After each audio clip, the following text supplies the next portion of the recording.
Boom, boom, boom! Let's go! Mga kababayan ka Pokemon, samahan niyo po kami.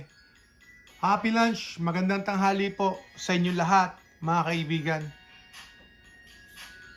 Boom, boom, boom!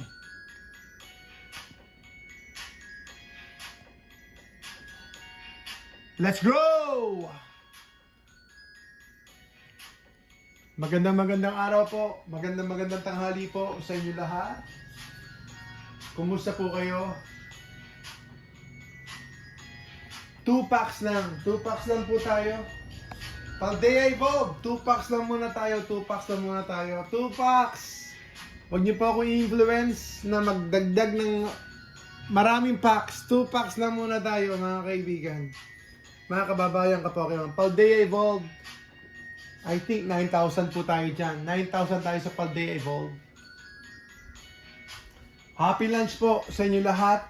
Welcome po kayo sa Jesra Trading, ang tambayan ng mga future Pokemon Millionaire. Boom, boom, boom!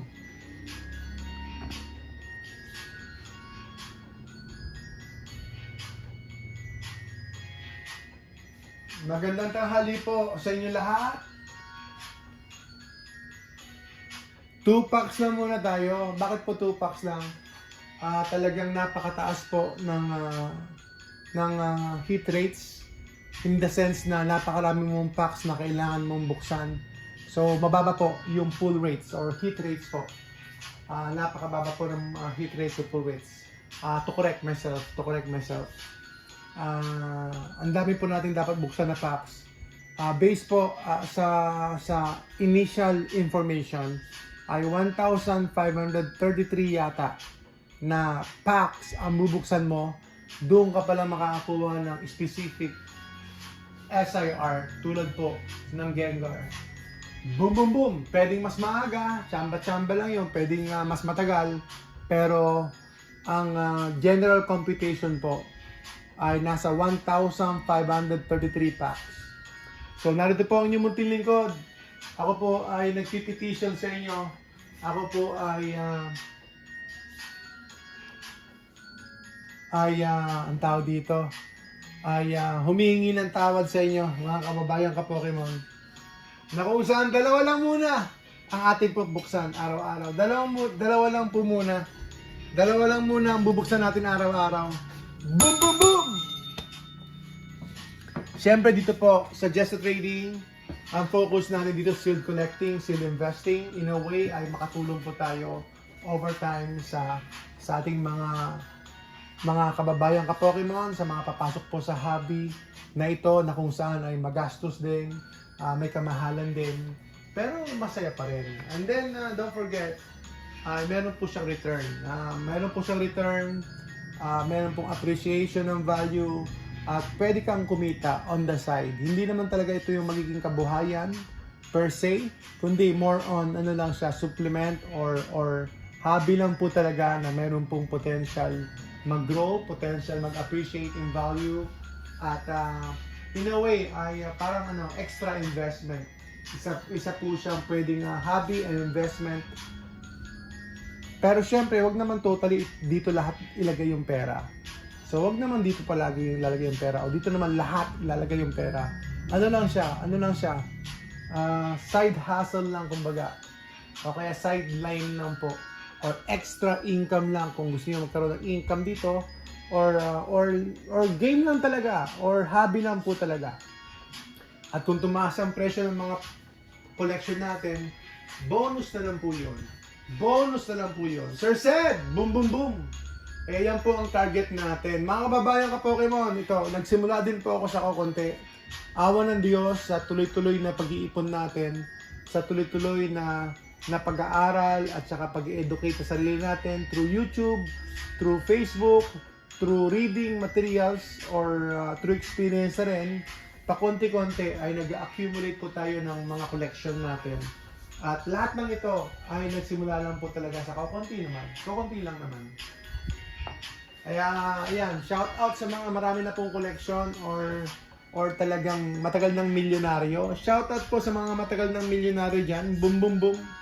Kaya siyempre kapag matagal ka ng milyonaryo, and then bibili ka na lang ng Pokemon products, parang laro na lang yan. Parang sisiw na lang yan. Kasi matagal na po kayong milyonaryo. Matagal, kaya nyo na pong ma-afford po yung mga products na ito, mga kaibigan. Kaya saludo po kami sa inyo, mga kababayan ka Pokemon. Pero syempre, ang ating viewers, syempre, para po sa future Pokemon Millionaire, boom boom boom, Sir Zod! Good vibes lang po, yan, from Japan po yan. Ay, shoutout po sa mga kababayan natin na OFW, o kaya mga immigrants, o mga dual citizens sa iba't ibang mga bansa. Boom boom boom! God bless po sa inyo lahat. Good vibes lang po tayo, good vibes lang. Bagamat may konting stress, may konting pagod, may malaking gastos sa Pokemon, good vibes pa rin kasi ito naman yung hobby na ito. Enjoy lang tayo. At saka kapag tumaas ang presyo, bonus na lang. Huwag nyo kakalimutan. Okay, taking profits ulit. Topic natin next time. So, taking profits at saka taking losses. Dapat willing kayo mag-take losses or break even. It all depends kung ano po yung product. Kung ano po yung product ninyo, then mag-take kayo ng losses or kaya mag-break even. For example, ito. Sa mga mahilig po sa new sets o new releases, bago po yung mga cards ninyo, bago po yung mga na-pull ninyo, especially po yung mga God Pack or SIR, pwede nyo na pong ibenta yan kasi bumababa talaga ang presyo niyan. Sa unang buwan ng new releases, more or less tumataas siya, mataas. Pero pwedeng bumagsak. Pero hindi ko sinasabing hindi siya hindi tumataas. Hindi ko alam. Pero hindi ko po alam to be exact, to be accurate, to be precise. Pero generally speaking, most probably bumabagsak po ang presyo ng mga cards kapag new releases. Pero kung ang habol nyo talaga, kaya gusto nyo magkaroon ng pera, habol nyo talaga, di benta nyo. Pero kung collection talaga ang gusto nyo, then wag nyo ibenta. So, no problem with the losses and the money. Wag nyo isipin ng pera. Kapag hindi nyo po concern ang losses niyo, ang pera niyo, okay lang. Kasi collection naman importante may collection, di ba? So kaya nga nagko-collect kasi para merong paggagastusan o kaya merong satisfaction, merong pleasure, masaya ka na kapag collect, makukumpleto mo yung master set.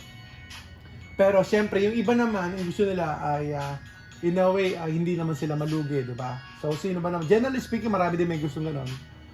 Syempre, ako rin, ayoko din na malugi. Kaya dapat, we have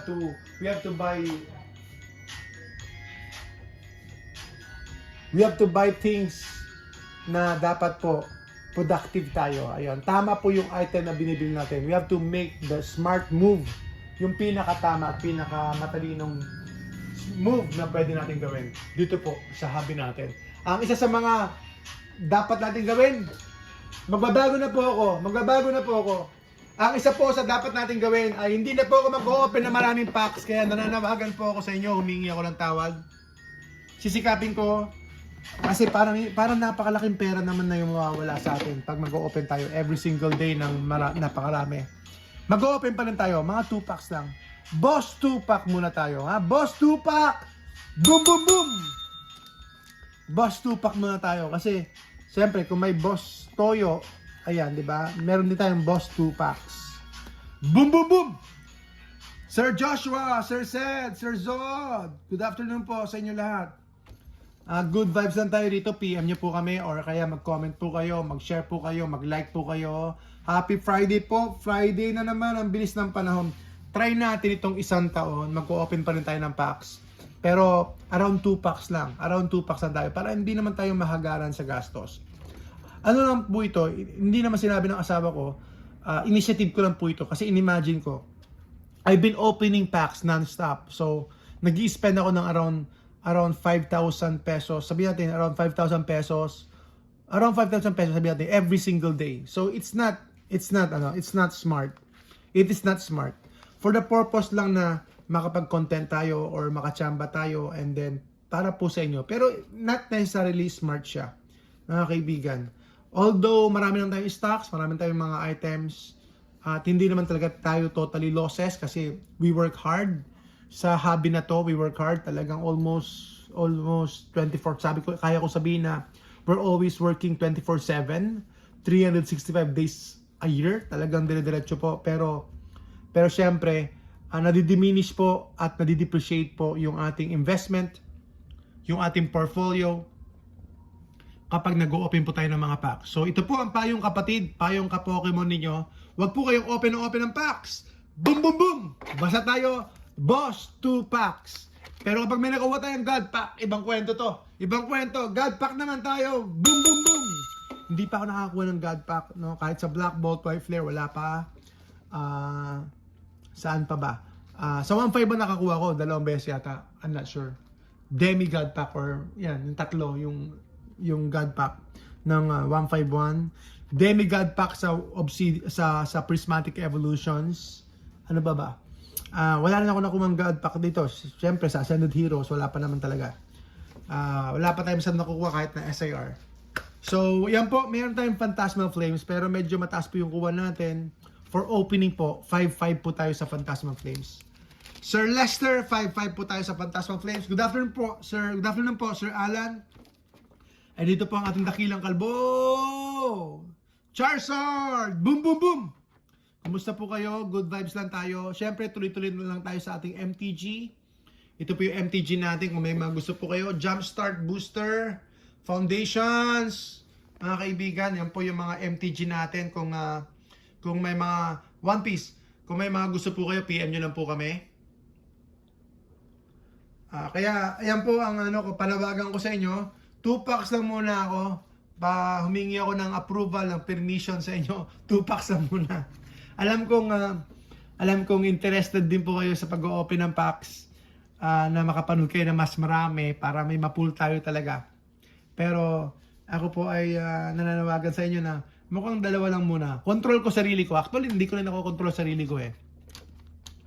At the heat of the moment, talagang parang gusto ko mag-open din. Sir Jeboy! Traumatic Evolutions nga po. Tama po kayo, tama. Traumatic nga po talaga. Traumatic, pero yung God Pack talaga ang pinupuntirya natin. Hoping ako na kapag nakuha ko yung God Pack ay, ayan na naman, the same principle. Hoping ako na kapag nakapull ako ng God Pack, ayun, kahit pa paano yung mga losses ko ay mabawi ko ng konti. Makabawi ng konti. Boom, boom, boom! Sige pa! Boom, boom, boom! Ayun, mga kaibigan.